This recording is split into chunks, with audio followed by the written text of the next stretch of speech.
Gagner une dispute, ce n'est pas avoir raison, mais savoir communiquer stratégiquement.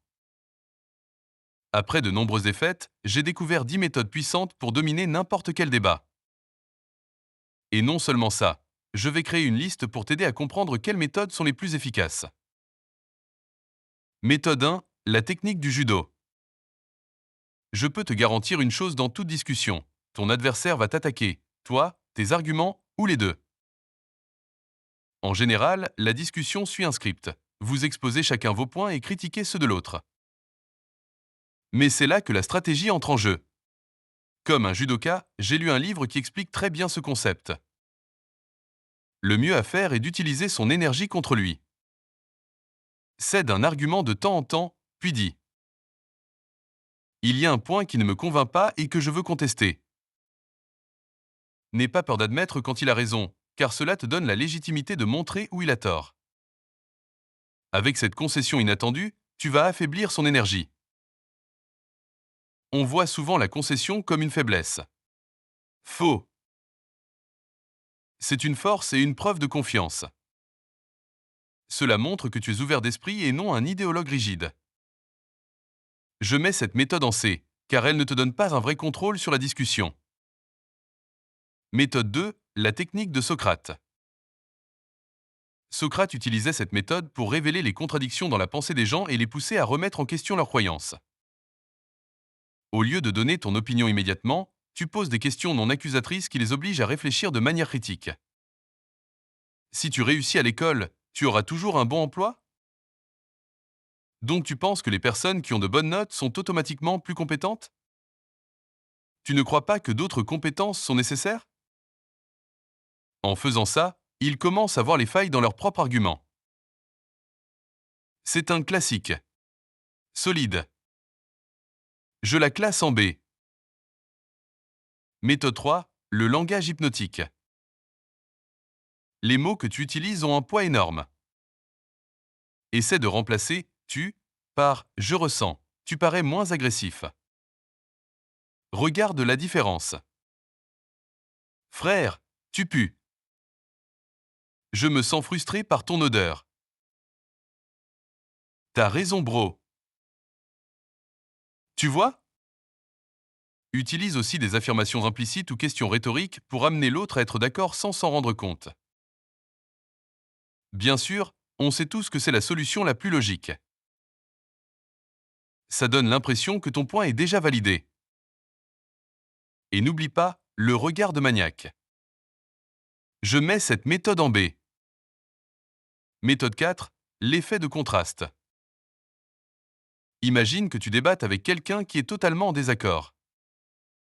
Si tu commences par une proposition exagérée, ta vraie idée paraîtra bien plus raisonnable. Je mets cette méthode en C, car elle n'est vraiment utile que dans les négociations ou pour trouver un compromis. Méthode 5, le bombardement d'informations.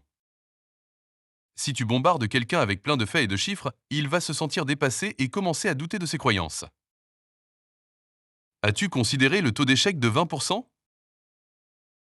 Les données du marché actuel? L'avis des experts? Un flux massif d'informations l'empêche de répondre à tout, ce qui te donne l'air en contrôle total.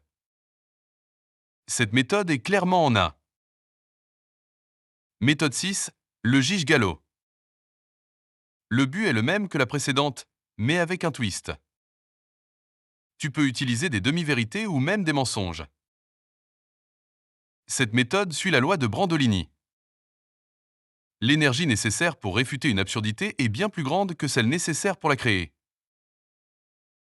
Si tu reçois un Gige Gallo, ne perds pas ton temps à tout réfuter.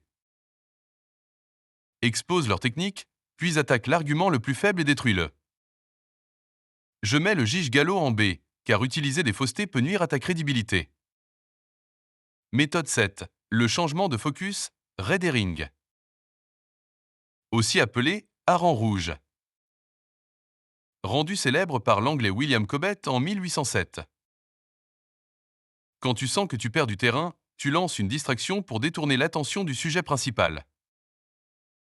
Cette distraction peut être une figure de style ou une erreur logique. Cela te permet de gagner du temps et désorienter ton adversaire. Je lui donne un A. Méthode 8. Le principe de cohérence. Les gens aiment être cohérents avec ce qu'ils ont déjà admis. Donc si tu leur fais accepter un petit point, tu peux les guider vers une idée plus grande. Si on est d'accord que A est vrai, alors on ne peut pas ignorer que B est la suite logique. Une fois qu'ils ont validé un petit point, ils auront du mal à reculer sur le reste. Mais si ton adversaire est totalement en désaccord avec toi dès le départ, dur de lui faire admettre quoi que ce soit. Je la mets donc en B. Méthode 9. La règle de 3. Les gens perçoivent les groupes de 3 éléments comme complets et faciles à retenir. Une fois, incident isolé. Deux fois, coïncidence. Trois fois, pattern, donc vrai.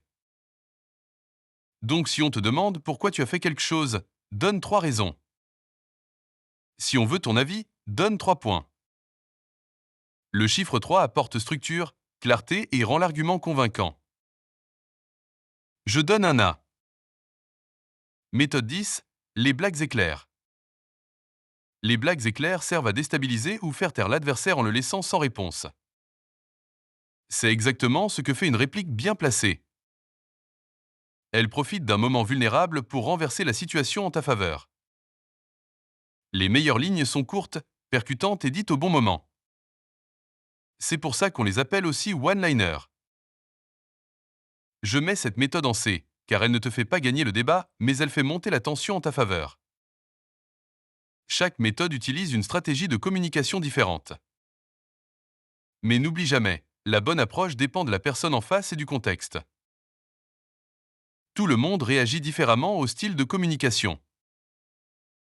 Au final, ta capacité à t'adapter est ce qui fera vraiment la différence dans la réussite d'une discussion.